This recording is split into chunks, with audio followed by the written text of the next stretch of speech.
3 ліпеня серада, Белсадзум, Віталь Бабін. Размаўляем пра важнае і каментуем тое, што адбываецца вакол Беларусі. Пачынаем. Лукашенко прызнаўся, што кожную ноч прачынаецца ў халодным поце. Што яшчэ раскрыў дыктатар падчас параду ў гонар 3 ліпеня.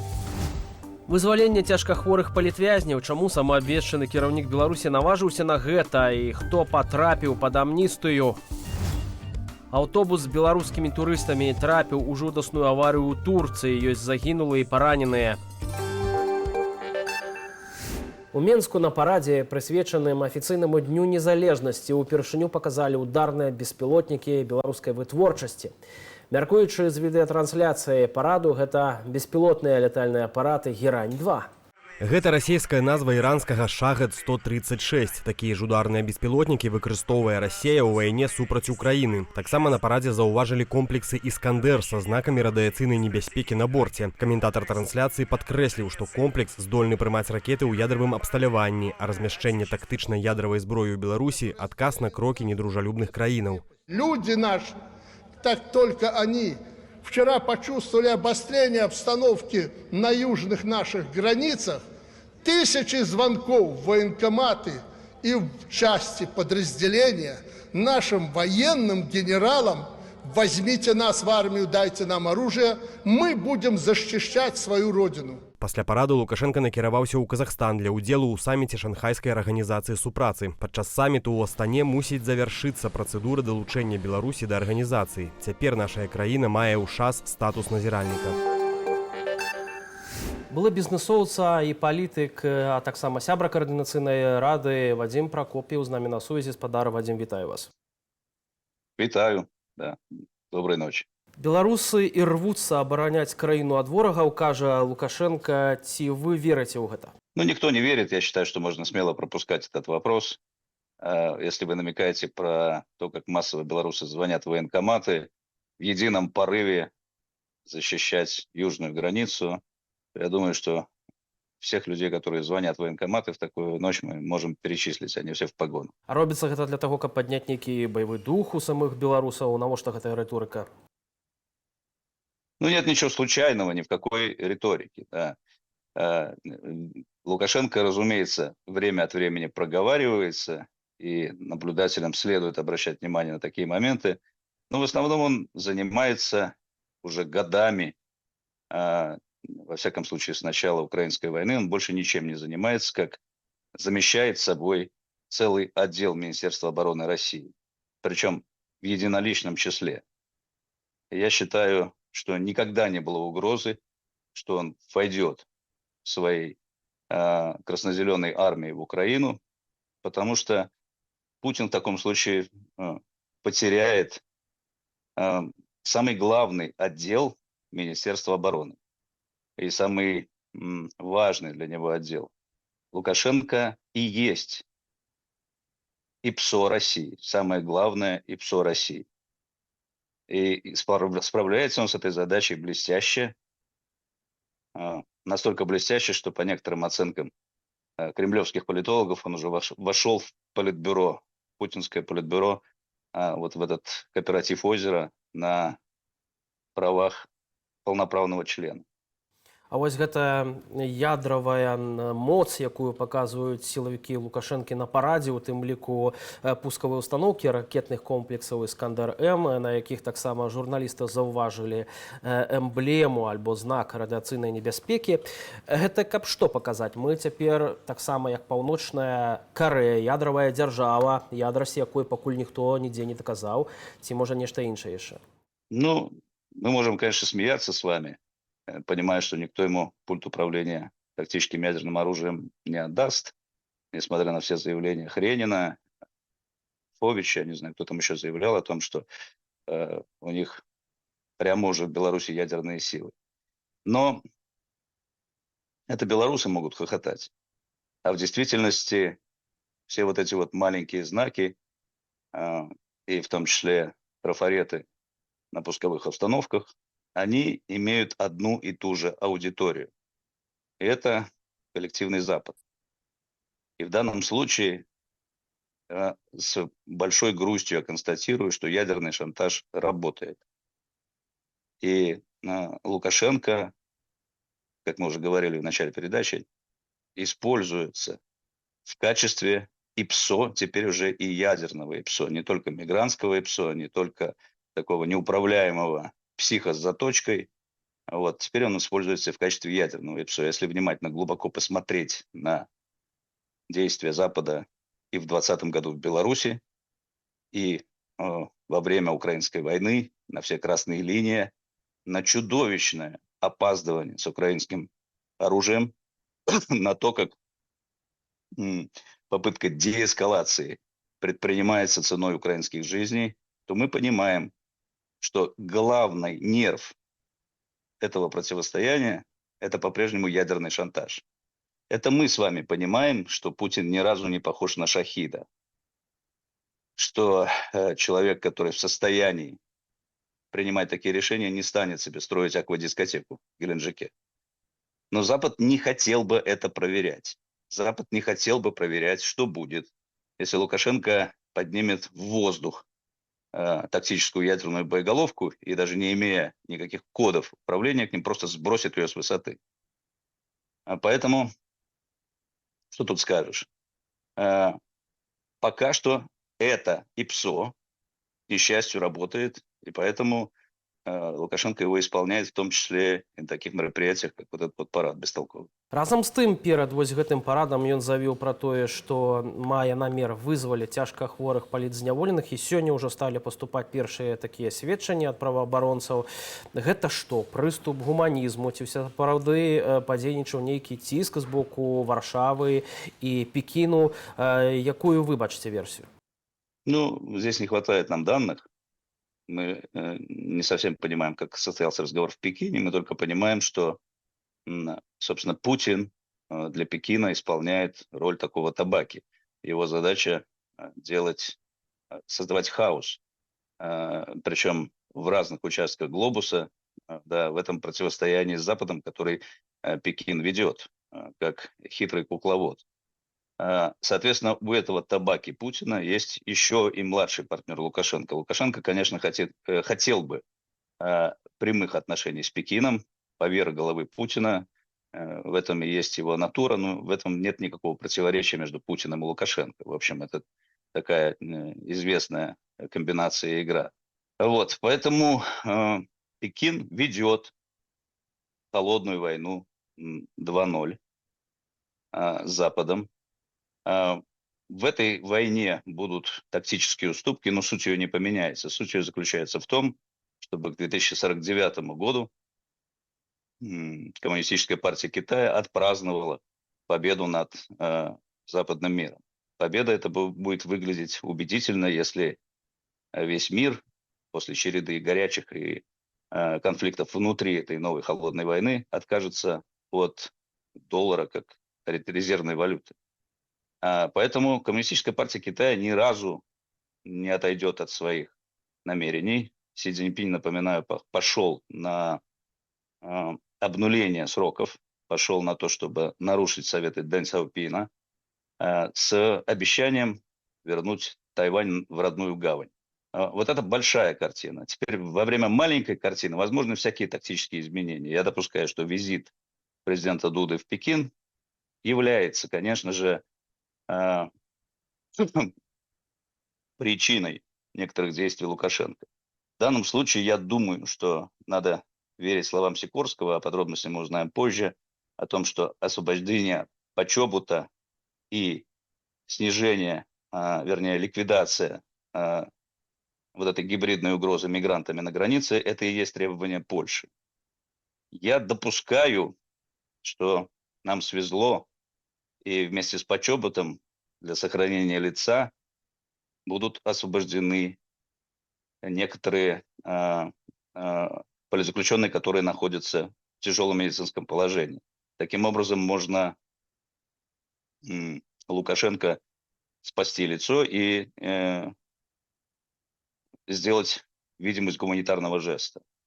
Я пока что ставлю все деньги на то, что знаковые политзаключенные не будут освобождены, но мы рады, абсолютно рады любым таким последствиям. Предлагаю сейчас не вмешиваться в комментариях и дождаться хороших новостей. Они в любом случае хорошие для тех людей, которые э, должны быть на свободе давно.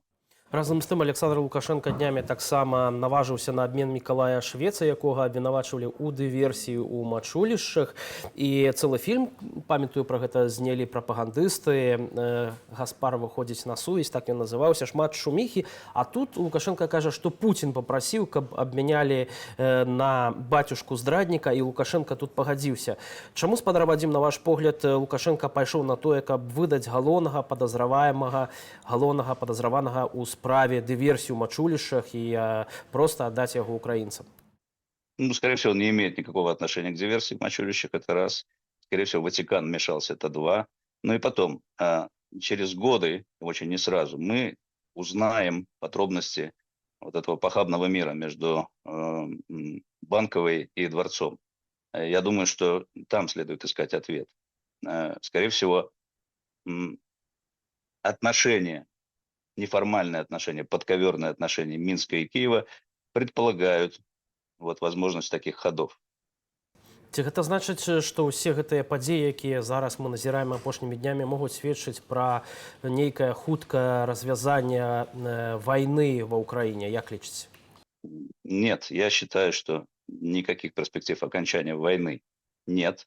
Я считаю, что Запад и в особенности Европа сильно на этот счет ошибается. Я считаю, что они по-прежнему ищут формулу, при которой Путин в состоянии прекратить боевые действия или остановить войну. Такой формулы не существует. Война для Путина в том моменте, в котором мы оказались сейчас, в котором мир оказался, является способом управления государством. Эта война будет идти до момента, пока физически жив Путин.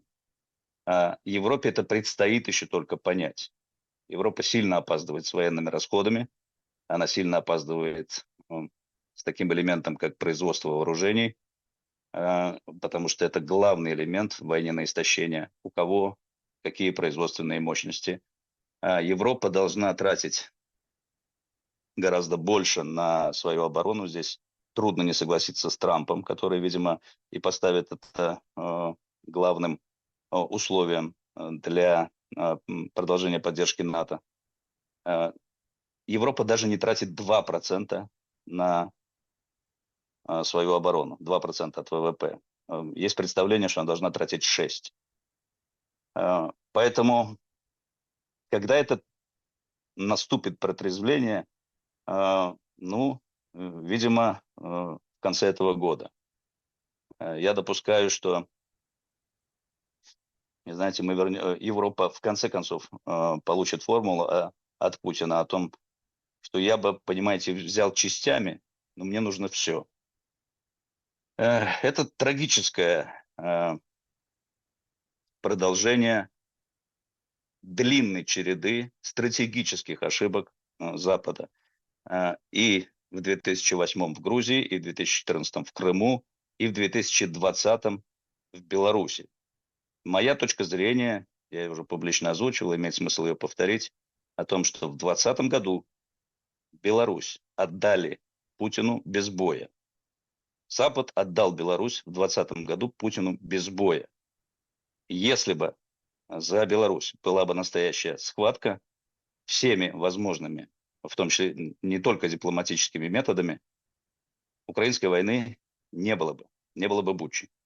Разом з тым мы бачым крызіс унутры палітычных сілаў дэмакратычных Беларусі, развальваецца паступова кабінет Святланы Ціхановскай, сыходзіць Валер Кавалеўскі, нічога не чуваць пра Валерыя Сахашчыка і Вольгу Гарбунову. Бачым таксама рознага кшталту скандалы унутры каардынацыйнай рады ўжо пасля таго, як адбыліся выбары ў новы склад. Гаворка ў тым ліку пра тое, што кааліцыя Паўла Латушкі і Руся Губарэвіча спрабуе захапіць там уладу ў гэтым інстытуце. Як вы глядзіце на все гэтыя падзеі, што адбываецца агулам? Смотрите, давайте начнем с таких больших вещей. Это, конечно, тема не 15-минутного интервью, но тем не менее я, наверное, рискну произнести. Существует, по большому счету, как мне кажется, существует 4 доктрины, как нам закончить этот политический кризис и как нам вообще освободить страну, простите за пафос. Первая доктрина и я приверженец ее, это все-таки строить позитивную политическую альтернативу за рубежом. То, что не получилось у офиса Светланы Тихановской.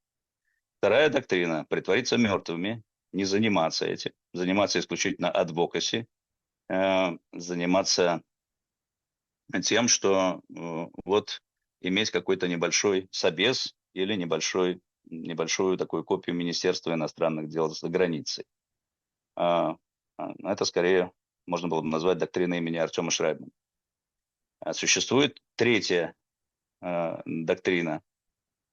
А давайте все белорусы, которых уже скоро миллион будет, да, или, возможно, уже есть за границей, а давайте просто сохранять секрет верескового меда. Давайте читать детям книги на белорусской мове, а вот зажмуримся, и, может быть, это само рассосется. Главное — сохранить вот белорусскую культуру. Ну и существует четвертая доктрина, да, совсем уже для мечтателей. Это о том, что полк Косуся-Калиновского на Белом Абрамсе заедет, в конце концов, на площадь Октябрьскую в Минск. Пане Вадзіме, а вось вы назвалі 4 усе гэтыя дактрыны, і ўсе яны датычаць беларусаў за межамі. А што рабіць беларусам унутры краіны? Что можно сейчас сделать белорусам внутри страны, когда все закатано под асфальт? Что можно сделать белорусам внутри страны, когда мы все понимаем влияние России внутри Беларуси, когда мы все понимаем, что Запад даже не удосужился сделать нам никакого брачного предложения? Что мы, белорусы внутри очень мудро рассматривают ситуацию геополитическую. И даже если они не раскладывают ее на такие детали и не говорят там про холодную войну 2.0, то они прекрасно понимают возможности и пределы своих действий. Поэтому внутри страны нужно белорусам спасаться. Нужно, в общем, не рисковать. Нужно иметь тревожный чемоданчик и открытую визу. Нужно вкладывать в собственную конкурентоспособность. Нужно, я не перестану на этом настаивать, учить английский язык. Но вернемся к этим 4 пунктам. Помните? То есть первый пункт – все-таки строить политический полюс за границей. Второй – не строить. Третий – только культура, вообще ничем иммиграция никогда не поможет соотечественникам. Ну и четвертый вариант военного похода. На мой взгляд, варианта военного похода нет у нас с лета 22 года. Про него надо просто забыть. Я, конечно, голосовал бы за первый. Ради этого я в Координационный совет и пошел. Потому что Координационный совет казался мне последним инструментом для того, чтобы подчинить политическое лидерство. И действительно, это не одноходовка, это такая многоходовка. И Координационный совет мог бы занять роль вот такого механизма починки нашего лидерства. Если помните, газета «Le Monde» французская использовала термин «белорусская оппозиция пытается найти второе дыхание». Но это довольно точно отражает суть вот этого процесса, как выборы в Координационный совет. Что происходит внутри Координационного совета? Я не за всеми процессами слежу, и меня нет в так называемом чате Координационного совета, который некоторые называют курилкой. Я был на первом заседании, где выступала Тихановская, и которую сорвал Павел Атушко практически, да, как-то не очень красиво и не дипломатично. Я считаю, что нет шансов не позвать меня на второе заседание Координационного совета. Второго заседания пока не состоялось. Но, видимо, оно вот-вот не за горами. Пока что мне конфигурация и обстановка совершенно понятна. Давайте сделаем это понятно для зрителей. Вот что, собственно, произошло. У Павла Латушко был выбор: стать реформатором и попытаться вывести белорусские демократические силы из кризиса, пользуясь тем, что у него есть серьезная доля мест в Координационном совете. Он, собственно, и есть номер 1, который победил на этих выборах, какие бы они незначительные кому-то ни казались. И у него был выбор номер 2. То, что называется статус-кво. Оставить все как есть. Для того, чтобы стать реформатором, все, что им нужно было сделать Павлу Латушко, это приобрести себе союзников. Ну, например, если бы он сделал нам предложение, нашему блоку, то действительно наше количество мест в Координационном совете позволяло бы производить реформы и позволяло бы сделать несколько шагов, важных шагов по выводу демократических сил из кризиса и по строительству вот этой политической альтернативы, которая, повторяю, недостроена за 4 года.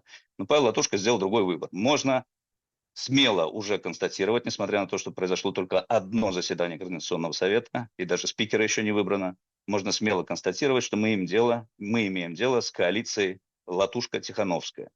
Вот так бы я предложил ее правильно терминологически называть. А ваш блок не збіраецца уступаць у коаліцыю з Латушкай? Бо я чуў адваротнае, у інтэрв'ю «Радыё Свабода» вы казалі, што такі варыянт дапушчальны. Ну, это зависело исключительно от Павла Латушко. Теперь я понимаю, что выбор он сделал в пользу коалиции с Тихановской.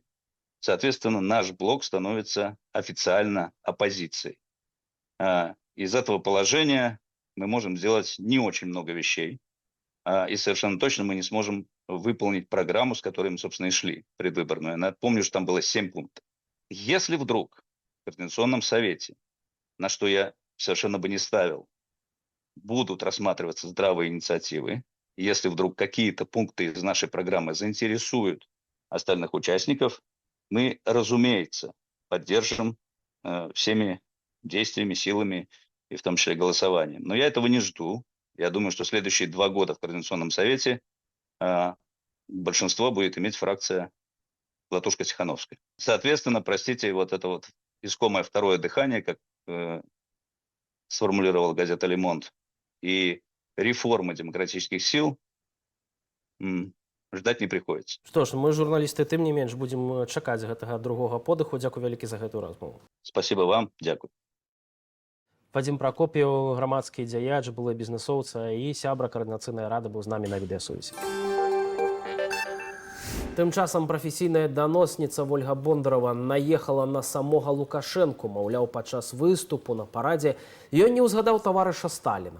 Пра іншыя навіны ў Беларусі і свеце ў нашым аглядзе.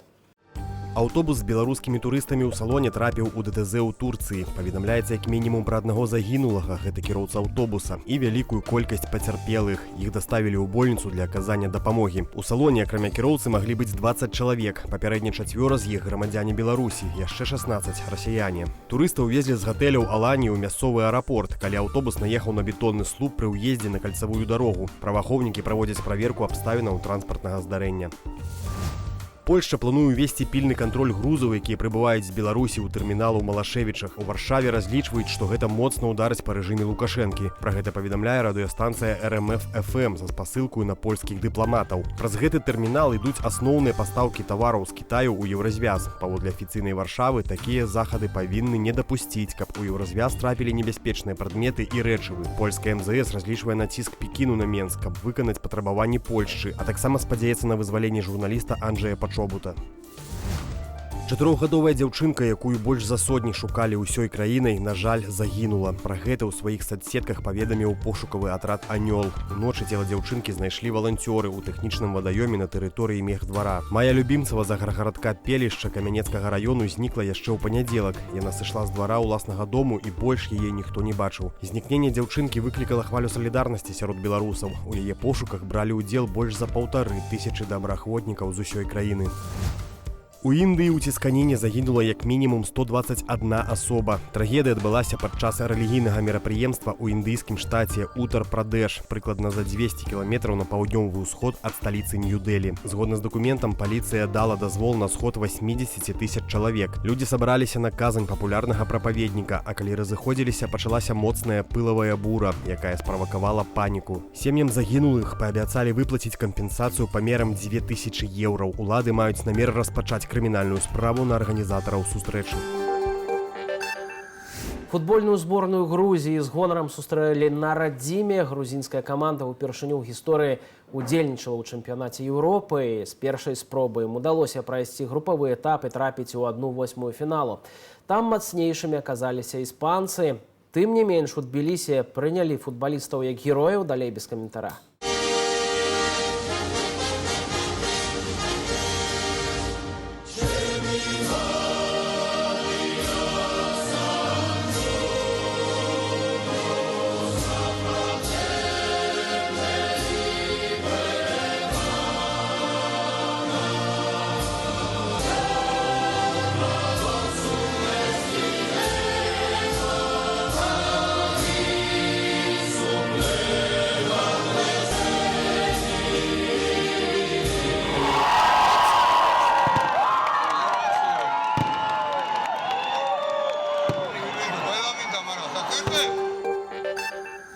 Гэта у нас усе навіны. Дзякую за вашу увагу. Глядзіце нас штодзённа ў будні.